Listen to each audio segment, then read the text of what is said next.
Moving to the eastern edge of the Persian Empire once again, we get to ancient India. At this point in history, and from the 6th to 4th centuries overall, northern India was dominated by what's called the 16 Mahajanapadas, or Great States, which was made up of 14 different Hindu kingdoms and 2 oligarchic republics. The most dominant one was the kingdom of Magadha, whose heartland was located in the southern part of modern Bihar. Its capital was Girivrija, which was later called Rajagriha and is now modern Rajgir. Through its proximity to iron and copper deposits, it was able to supplement its agrarian economy and produce quality weapons. In 500 BC, its ruler would have been a guy called Bimbisara, who ruled Magadha from 540 to 493 BC. Bimbisara, also known as Shrenika, expanded Magadha's borders by conquering the neighboring kingdom of Anga, and its capital at Champa. He is said to have been appointed king by his father, a chieftain by the name of Bhatia, at the young age of 15. I have no idea how a chieftain can appoint his son a king, but that's what reportedly happened. Bimbisara founded the Haryanka dynasty that ruled Magadha, which succeeded the Pradyota dynasty. But eventually Bimbisara was murdered by his own son, another important ruler of Magadha named Ajatashatru. Magadha would later become the core of the Mauryan Empire as a result of its importance in this period, and additionally, the Buddha lived most of his life in Magadha around 500 BC because you have to keep in mind that the Buddha was alive around 500 BC, amazingly enough, and he even attained enlightenment in a city in Magadha called Bodh Gaya. Now moving on to Southeast Asia, in my opinion the most interesting culture in Southeast Asia in 500 BC was that of the Lac Viet people of northern Vietnam, who may have had their own state at the time too. The Lac Viet have many names. They're also called the Lo Yu, the Dongsonian, and the Dong Song culture, but they were basically a multilinguistic tribal people that inhabited the Red/Hong River Delta in northern Vietnam from around 1000 BC or 700 BC to around 100 AD, at the end of Southeast Asia's Neolithic period and the beginning of their Iron Age, which coincidentally began around 500 BC. The Lac Viet are likely the ancestors of the modern Vietnamese. According to legend, they were guided to northern Vietnam from southern China by a giant crane-like bird called the lac, which they supposedly named themselves after. In northern Vietnam, they may have started a semi-mythical kingdom called Van Lang, also known as Kich Kui. Sorry for the mispronunciation, which was subdivided into fiefs governed by hereditary chiefs. It was supposedly ruled by the Hong Bang dynasty, also referred to as the Hung Kings, beginning all the way back in 2879 BC with the rule of Kin Duong Vuong. Also, their capital was a place called Phong Chau in northern Vietnam. The kingdom's strategic location along major rivers and the coast also made it an important trading hub. They raised water buffalo and pigs, cultivated rice, and fished in dugout canoes. Additionally, a Chinese account from the late 3rd century BC tells us that they blackened their teeth, scarred their cheeks, and wore caps made of pieces of catfish skin stitched together. But the most bizarre thing about them was that they practiced matrilineal inheritance, meaning people's status was derived from the status of their mothers, and women could inherit things, which was a very rare thing in the ancient world. Also, married couples resided with or near the wife's parents. Another thing the Lac Viet are known for are the magnificent bronze items they created, especially their bronze drums. In fact, the reason they're sometimes referred to as the Dongsonian or the Dong Song culture is that a trove of bronze artifacts they made was stumbled across in 1924 in the modern village of Dong Son, a village in Tan Ho province of Vietnam. These drums they made may have actually been venerated at various temple sites as deities, but they have also been found in burials and may have additionally been used in war and during ceremonial rites. And more than 200 of these drums have been found, all the way from New Guinea to southern China. They were decorated with depictions of musicians, warriors, war, boats, processions, the production of rice, birds, deer, and geometric designs, among other things. They can also be very small and very large. They can range from a few inches to over 6 feet in height and up to 4 feet in diameter. One drum is even 159 pounds. Can you believe that? Why would you put 159 pounds of bronze into making a drum? Well, I suppose that's the enduring mystery of the Lac Viet. A guy called Tuk Fan, also known as King An Duong, who led a tribe called the Ao Viet, subdued the Lac Viet and formed the kingdom of Ao Lac in around 257 BC. Ao Lac's capital was at a site known as Ko Loa in present-day Hanoi, and I think they were pretty much a continuation of Van Lang since that big-ass drum I just mentioned was found at Ko Loa. The Chinese, who regarded the Lac Viet as amoral barbarians, conquered Ao Lac in the 2nd century BC, and after a rebellion led by two women known as the Trung sisters in the 1st century AD, the Lac Viet elite were murdered or deported, which marks the end of their run. Now let's move to the land of the Lac Viet's eventual conquerors, China. In 500 BC, China was technically being ruled by the Zhou dynasty, which endured for longer than any other Chinese dynasty, given that it started in 1046 BC and ended only 790 years later in 256 BC. As a result, the Zhou dynasty is divided into two main parts, the Western Zhou and the Eastern Zhou, with the latter lasting from 770 to 256 BC, and as such encompasses 500 BC. The Eastern Zhou period in itself is divided into two parts, the first of which, called the Spring and Autumn period, lasted from 770 to 476 BC, and thus encompasses 500 BC too. The Zhou court sat in the city of Chengzhou at the time, but it only nominally ruled China. In reality, they only had de facto power over a small area around their capital, while dukes and marquesses attained de facto regional autonomy and led their own independent states. They even waged war against each other and were rife with their own internal conflicts. The Zhou king in 500 BC was King Jing, the 26th Zhou king, who ruled from 519 to 477 BC.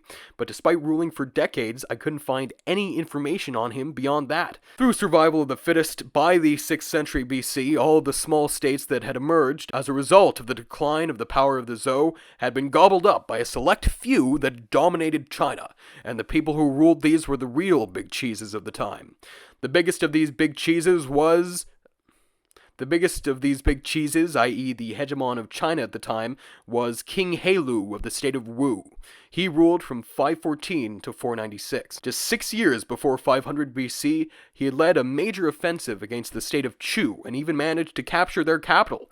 He did this with the help of Sun Tzu, yes, the Sun Tzu, author of The Art of War, who was active around 500 BC, serving King Heilu of Wu. However, I also found that there's a very real possibility that Sun Tzu never existed, but if he did exist, he existed then. An interesting anecdote from King Heilu's conquest of the Chu capital is that when he did so, he attempted to rape the Dowager Queen of Chu, but she fought him off with a knife and he just left. But he still conquered Chu. But the Chu state was still allied with the Qin state, who defeated King Heilu's younger brother Fu Chai in battle. For whatever reason, Fu Chai revolted against Heilu after this, but Heilu managed to defeat him. Heilu was still forced to vacate Chu, though. Heilu also invaded the state of Yue in 496, but died from injuries he sustained there, and made his son promise to avenge him, which he did by conquering Yue and killing its king a bit later on. Also, I shouldn't neglect to tell you that Confucius was alive at the time and was serving the state of Lu.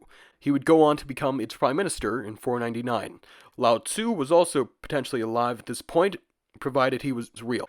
I wish I could have covered Japan here, but unfortunately, there are widely varying chronologies for the history of ancient Japan, so it could have been in either the late Jomon period or the early Yayoi period.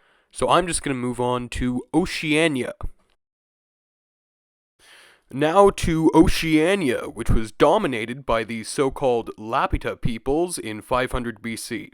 They were an ancient seafaring culture thought to be the common ancestors of the people currently living in Polynesia, Micronesia, and parts of Melanesia that were active from around 1600 or 1500 BC to around 500 BC, although in Tonga, Lapita pottery was still being produced as late as 2,000 years ago. They're named after the archaeological site of Lapita on the island of Grande Terre in New Caledonia, given that it was one of the first places where their distinctive type of pottery was unearthed by some Americans in 1952. Oddly enough, Lapita is just a corrupted form of a local word meaning to dig a hole. The pottery vessels they made, which they used to cook, serve, and store food, feature intricate, repeating geometric patterns which were made by stamping it with some sort of comb-like tool. They sometimes even offer up depictions of human faces and figures. Interestingly, some of the designs they employed may be connected to the ones currently employed on modern Polynesian tattoos and bark cloth, although more recent Polynesian, Melanesian, and Micronesian cultures may have actually evolved separately but similarly. The Lapta mainly subsisted off of fishing, but they may have also practiced agriculture and animal husbandry to a limited extent. Their predecessors likely came from Taiwan and other parts of East Asia, and by 2000 BC they had established themselves in the Bismarck archipelago. They were highly mobile, seaborne colonists who had reached the islands of western Polynesia like Tonga and Fiji by 1000 BC and reached Micronesia by 500 BC. Overall, traces of their presence have been found at more than 200 known sites stretching across Oceania, from New Guinea to Samoa. So let's fly over the Pacific and go over to North America next.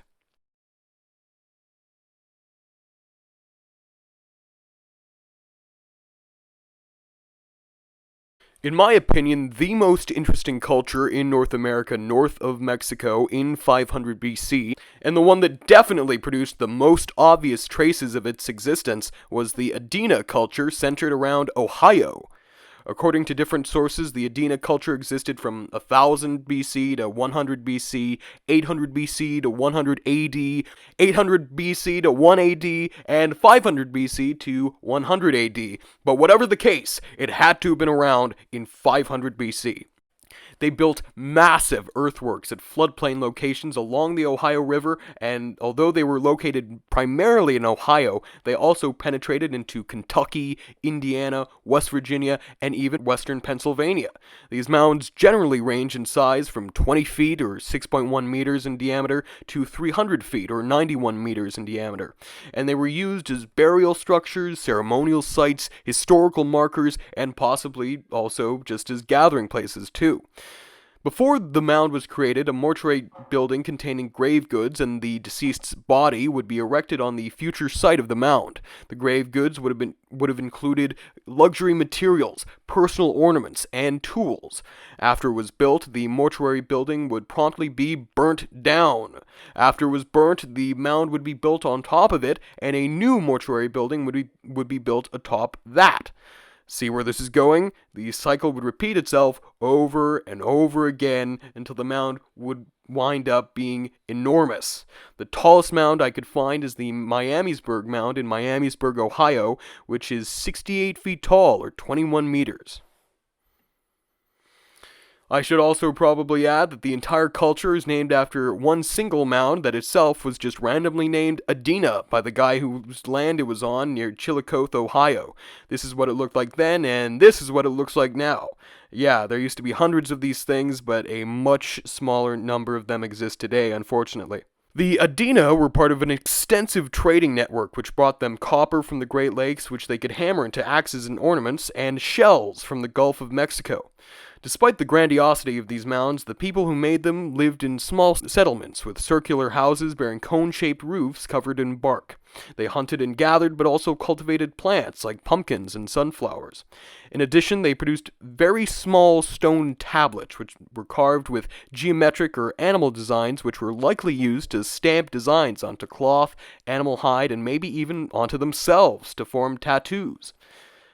In addition, I should add that right around 500 BC, the old Bering Sea culture began forming around the Bering Strait.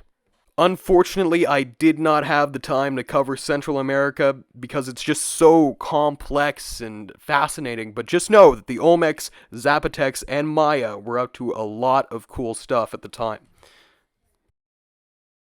We'll end our tour with what was going on in the Central Andes in 500 BC, specifically what the Chavin culture was up to. The Chavin culture existed from 1000 or 900 BC to 200 BC, but could be more accurately called the Chavin cultures, given that it consisted of people who used a related set of images and symbols, perhaps based on similar ideologies, which spread across previously unrelated cultures in the northern Peruvian coast and highlands. These people lived in small villages surrounding large architectural complexes, which were periodically used by them for ritual activities. These cultures are named after a site called Chavin de Huantar, which was a very influential site in the north-central Andean highlands during the first half of the first millennium BC. Some sources claim that the Chavin cultures basically ended around 500 BC, but that doesn't really seem to make sense since a lot was going on in Chavin de Huantar at that point and afterwards. However, Chavin power did begin to wane around this time, and some centers were abandoned around this time. In about 500 BC, construction of a building known as the Old Temple in Chavin de Huantar, which had been begun in 900 BC, ended. But at the same time, construction of something called the New Temple, which was added on to the old one, began and would continue on until 200 BC. Also around the same time, the first of 3 stages of development the Chavin cultures underwent, which were identified through stratified ceramics, came to an end. However, the second one, a century-long transitional period dubbed the Chakanani, began in 500 BC.